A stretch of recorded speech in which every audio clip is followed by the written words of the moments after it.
Como eu fiz a minha primeira viagem internacional a trabalho com apenas 3 meses de CLT. Eu quero contar pra você como que foi esse rolê, o que eu fui fazer, pra onde eu fui. Gente, foi incrível, acho que foi uma das viagens mais legais que eu já fiz na minha vida. Hoje eu tô gravando esse vídeo em janeiro, hoje é dia 17 de janeiro, é um sábado.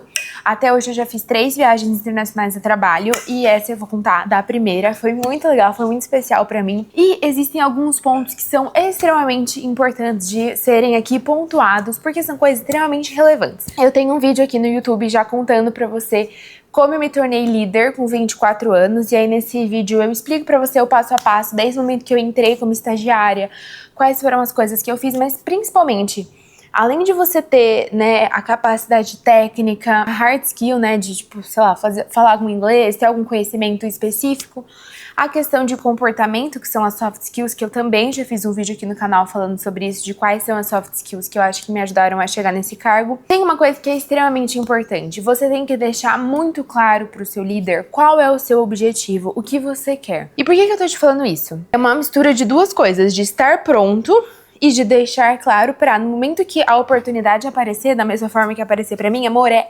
área, você pega, entra no avião e vai. Quando eu entrei como estagiária em 2021, eu tinha um chefe japonês, chinês, acho que ele era japonês. E me perdoa, Fábio, se você estiver assistindo esse vídeo, eu não sei muito bem a sua originalidade. Assim, originalidade é o nome? Tudo bem. Ele sempre me falava assim, você quer viajar? Você tem passaporte? Você tem visto? É o primeiro ponto, né? E assim, eu tinha, graças a Deus. E por que eu tô te falando isso? Ele falou, Giovana, se você quer viajar, você tem que ter passaporte.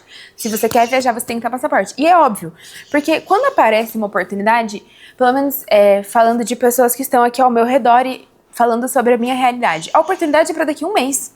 E o que foi que aconteceu comigo? Eu recebi a ligação em setembro e fui em outubro. Basicamente é isso. E aí, qual que é o ponto? Você precisa ter tudo pronto pra isso. E aí, vou contar um pouco da minha história. Eu até anotei aqui os pontos porque são coisas importantes. Eu sempre falei sobre o meu desejo de viajar pra minha chefe, pra minha líder da época, porque ela era uma pessoa que viajava bastante. E eu ficava com muita vontade de conhecer outras culturas, conhecer outras pessoas, conhecer as pessoas que eu falava por mensagem, por Teams, por qualquer coisa, pessoalmente, ver como é a pessoa, ver como que as pessoas se comportam. E nós brasileiros temos uma personalidade, a gente tem uma coisa assim que outros países não é da mesma forma, entendeu? E eu queria entender como as outras pessoas são e tudo mais. E essa viagem que eu tô contando pra você, foi a minha primeira viagem internacional de avião. Você acredita? Antes eu tinha feito um cruzeiro com a minha família, a gente desceu aqui, saiu acho que Santos, descemos Uruguai, aqui embaixo, e eu nunca tinha saído do país de avião, você acredita? E a primeira vez foi a trabalho.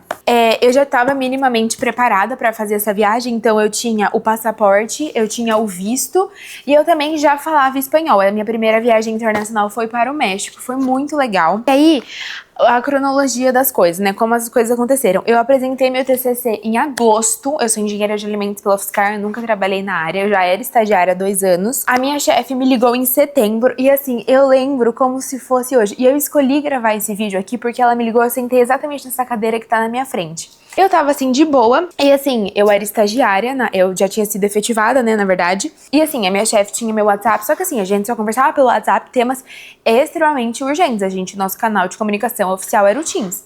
Aí teve um dia, tipo, 3 da tarde, ela falou, oi querida, posso te ligar? Falei, eu insegura do jeito que sou. Inclusive, eu gravei um vídeo que achei que fosse demitida e virei TikToker. É sobre isso também, sobre insegurança. Aí ela falou, posso te ligar? Falei, pode. Aí eu liguei pra ela, foi uma ligação de tipo de 2 minutos, mas pra mim durou uma eternidade. Ela falou, querida, você tem disponibilidade, você tem compromisso na semana, eu não vou saber a semana, tá na semana 2 de outubro? Falei, tenho. Você tem passaporte? Quando ela falou, você tem passaporte, tava no meu quarto, eu olhei pra minha mãe e falei, mãe, eu tenho passaporte? E eu sabia que eu tinha, só que eu fiquei tão nervosa. Ela falou, tá, manda pra mim seu RG, seu CPF, seu nome completo, sua data de nascimento, por favor. Falei, por quê? Ela falou, não, porque eu preciso ir pro México fazer um trabalho e eu quero que você vá comigo. Eu falei, fazer o quê?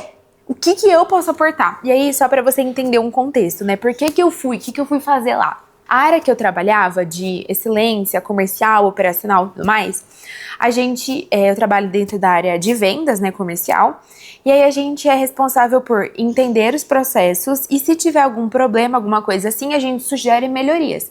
E a gente foi fazer essa viagem para fazer uma mudança no processo de vendas da operação do México, e o meu trabalho era garantir quais eram os KPIs, os indicadores de sustentação do novo processo. Então a gente sempre funcionou assim e media as coisas X. Com a nossa ida lá, a gente ia mudar o processo e com isso a gente tinha que mudar os indicadores. Então, eu fui para entender o processo e aí é uma coisa extremamente complexa. É muito difícil eu criar uma análise do zero sobre um processo que eu não entendo. É muito difícil criar e entender uma análise de um processo que eu não domino. Então, por isso que eu fui para entender o processo, entender as pessoas, entender quais eram os KPIs, os indicadores mais relevantes e como a gente ia fazer essa medição. Sim. E aí, voltando ao timeline. Eu apresentei meu TCC em agosto, ela me ligou em setembro, eu estava em casa, 22 de outubro eu estava no México, e aí eu vou contar uma coisa pra você. Falei pra você que eu apresentei meu TCC e tudo mais, e nesse ano eu fui pro Tusca. Você sabe o que é Tusca? Joga no Google, Tusca. Pois é. Uma semana depois que eu voltei da viagem do México, eu estava no Tusca. Então, se você olha a minha galeria, é uma foto no México e a próxima foto sou eu no Tusca, curtindo com a minha amiga Ana Lívia, que vai casar. Meu Deus, tudo bem. E vou contar, esse foi a cronologia das coisas. E aí, só pra você entender, eu fui viajar no final de outubro e lá no México tem uma festa muito tradicional que chama Noche de los Muertos. É parecido com o nosso carnaval, só que é de los Muertos. E aí eu joguei aqui na IA, eu vou ler o que tá escrito aqui pra você, tá? Noche de los Muertos é uma celebração tradicional mexicana que chama Dia de los Muertos, que acontece no dia 1 e 2 de novembro, onde se acredita que as almas dos falecidos retornam para visitar os vivos, sendo uma festividade de alegria e memória, não de luto, com altares coloridos, comidas típicas, velas, flores de templete e símbolos de Catarina, celebrando a vida e comunicação e conexão ancestral. A gente foi uma semana antes da Noche de los Muertos. E aí, só pra você entender, a gente saiu de São Paulo, a gente pegou o voo sábado à noite, e aí são 9 horas de voo, a gente chegou, e lá tem um fuso de 3 horas a menos. Então, 3 horas a menos, a gente chegou lá no domingo de manhã. Eu lembro que eu cheguei e tava tendo um café da manhã super especial de domingo, que tipo assim, a gente já chegou 9 da manhã comendo paella e tomando champanhe. Foi a primeira vez que eu fiquei bêbada na frente da minha chefe. Recomendo? Não, foi de boa, mas eu fiquei aqui, ó, porque era vontade. Gente, eu fiquei num hotel. Meu Deus do céu, que coisa. Era um hotel dentro de um shopping. A coisa mais rica. Eu vou ver se eu consigo colocar algumas fotos aqui, mas eu cheguei e fiquei tipo assim, meu Deus, o que eu tô fazendo nesse lugar? Lindo, lindo, lindo, lindo, lindo. Mas beleza, a gente chegou lá e aí minha chefe falou assim, nós vamos passear no domingo. Tipo, a gente ficou 9 horas em voo, eu não dormi quase nada, eu fui com uma amiga também, fomos em 3 mulheres empoderadas. E a gente chegou, deixou as malas e foi pra rua. E aí a minha chefe falou, ela já frequentava com uma certa frequência, né, o México. Eu sempre quis participar desse feriado, tal. Aí a gente passeou o dia inteiro, a gente foi a alguns lugares, a gente foi em feira, eu comprei umas coisas, tal, não sei o que lá, a gente comeu comidas típicas. E aí a gente decidiu participar da Noche de los Muertos. E a gente parou numa barraquinha, fez uma maquiagem num lugar extremamente estilento. Aí a gente fez a maquiagem dessa Catarina, que é uma mulher mais empoderada. Gente, eu não entendo nada, tá? Eu só cheguei e quando eu vi, tava todo mundo fantasiado. A gente já tava pintada, pintamos nós 3. A gente comprou uma tiara de flor. Eu vou ver se eu consigo trazer ela aqui pro vídeo. Lindíssima. Eu trouxe a tiara até hoje, uma tiara desse tamanho. Eu vou pegar. Imagina pra trazer um troço desse na mala. Dá pra ver o tamanho? E ele é pontudo, ó. Ele é pontudo. E nós 3 compramos e ficamos na rua deste jeito. Sim, até tarde da noite, 9 horas, num domingo, né? E a gente curtiu, a gente se divertiu. Tinha vários desfiles. Foi muito legal. Isso foi no domingo. E aí a gente chegou na segunda-feira e, gente, eu vou contar pra vocês. O fuso horário me pegou. 3 horas, você olha e fala, nossa, é pouco. Pouco pra quem? Tipo, a gente não dormiu nada. A gente passou o domingo na rua e segunda cedo a gente já tava lá. E assim, era muito gostoso. Foi uma experiência incrível. Conhecer as pessoas, tudo mais. E aí a gente foi em alguns restaurantes típicos, eu comi várias comidas típicas, dentre elas a gente foi um dia num restaurante E aí, como tava nessa vibe, assim, o restaurante tava todo temático, tá? Eu vou deixar algumas fotos, assim, tinha tipo um altar, assim, muito legal. Eles encaram a morte de um jeito totalmente diferente que a gente aqui no Brasil encara. Eu, por exemplo, tenho uma visão muito diferente depois de ter vivido essa experiência lá. E aí, a gente pediu um guacamole. Mano, um guacamole, abacate, tomate, cebola e grilo. E o pior é que o grilo é bom, viu? O grilo é bom. Aí teve uma outra coisa que eu comi, eu não lembro o nome em espanhol, mas era ovo de formiga. Escamole, são umas bolinhas assim, isso eu acho que tem foto aqui pra deixar pra vocês, com grilo também. O grilo, de boa. O escamole, quando eu coloquei na boca, me deu uma certa ânsia. Só que como a gente tava numa mesa com, tipo assim, 20 mexicanos, eu me senti na obrigação de engolir. Tô falando a verdade, ué, já faz tempo. E assim, eu achei meio esquisito, porque parece uma manteiga, umas bolinhas de manteiga. Eu achei meio gorduroso, meio esquisitinho.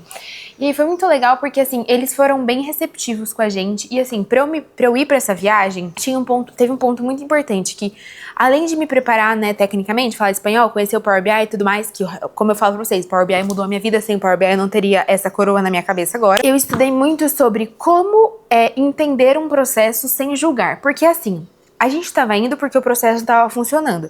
Só que se põe no lugar deles. Se a gente chega olhando, puta, que coisa ruim, que processo mal feito, como vocês estão trabalhando desse jeito, a gente não pode chegar atacando as pessoas, a gente tem que primeiro compreender.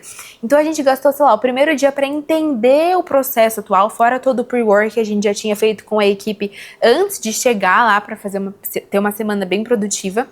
Então, eu estudei muito sobre como ouvir com empatia, entender sem julgar, porque eu tava com muito medo de chegar e as pessoas terem uma visão errada sobre mim, mas no final ficou tudo bem, a gente saiu, a gente jantou, a gente curtiu, a gente fez várias coisas, a gente cantou, enfim. E aí, todas as refeições a gente fez lá, e assim, falar de uma coisa que eu achei muito diferente. Teve um dia que a gente foi almoçar, e a gente almoçou onde a gente tava trabalhando mesmo, e aí veio um saquinho, tipo um Rapidez, assim, quentinho, aí você abria ele na sua mão, sem guardanapo, tá, amor? Sem guardanapo. Aí você colocava carne no meio, enrolava, jogava a pimenta e comia assim, aqui, digitando aqui. É diferente, né? Eu gosto de comer com talher, garfo, faca, normal. Mas eles têm outros hábitos. E aí teve um dia também, o escritório tava todo decorado. Eu não posso mostrar isso aqui porque eu acho que é meio ruim, né? Mas o escritório também tava todo decorado com essas mesmas coisas, assim, e tudo mais. E aí tinha um pãozinho safado, gostoso, aquele pão pobre, eu acho que chama. Pan de muerto. Pan de muerto, um pão doce tradicional do México, preparado especialmente para o Dia de los Muertos. O tanto de pão de muerto que eu comi não tá escrito, parece um sonho. E tinha de vários recheios, eu tirei foto de um de doce de leite, mas tinha tipo de avelã, tinha de geleia, tinha salgado. Gente, tinha muitas opções e foi muito gostoso. Falando sobre o tema de trabalho que eu executei lá, eu ouvi muito, a gente propôs várias soluções, a gente mudou o fluxo de trabalho, a gente criou os indicadores de sustentação, deu tudo certo. Mas eu vou ser muito sincera com vocês, uma coisa que me pegou muito, como eu falei no começo do vídeo, foi o fuso. Gente, juro pra vocês, segunda, terça e quarta tava de boa. Quinta e sexta, eu não tava aguentando mais. Eu tava muito cansada, mas assim, vamos lá. A gente conseguiu dormir. Teve um dia que eu consegui treinar. Foi uma semana que eu saí completamente da minha rotina, eu comi demais. E aí, cada dia a gente jantava uma coisa diferente. Eu vou segurar o microfone aqui por conta do cachorro. Teve um dia que a gente foi num japa, e uma coisa que me marcou muito foi a cor do shoyu, que é totalmente diferente do nosso shoyu.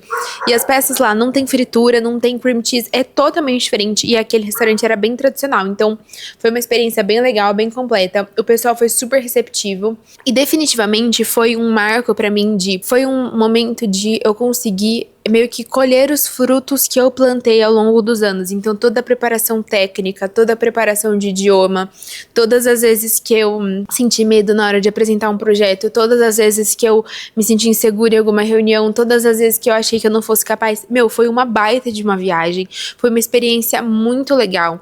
Eu senti que eu consegui enxergar o valor do meu trabalho e é uma coisa muito legal que a gente trabalha muito mais motivado quando a gente entende o que a gente faz, por que a gente faz e quem a gente impacta. Então, eu acho que foi uma experiência que definitivamente foi um divisor de águas na minha carreira. Eu voltei muito mais confiante dos meus conhecimentos técnicos e me sentindo muito mais capaz de encarar os outros desafios. Esse foi o vídeo, eu espero muito que você tenha gostado. Eu espero que isso tenha te inspirado a entender que fazer uma viagem não é uma coisa super mirabolante, são pequenas sementes, pequenas ações que a gente faz todos os dias, que chega uma hora que a gente vai colher. Então, se prepare tecnicamente, desenvolva sua confiança, tenha um passaporte, fale para a sua liderança qual é o seu objetivo e se inscreva aqui no canal. Esse foi o vídeo, espero que você tenha gostado e até o próximo vídeo.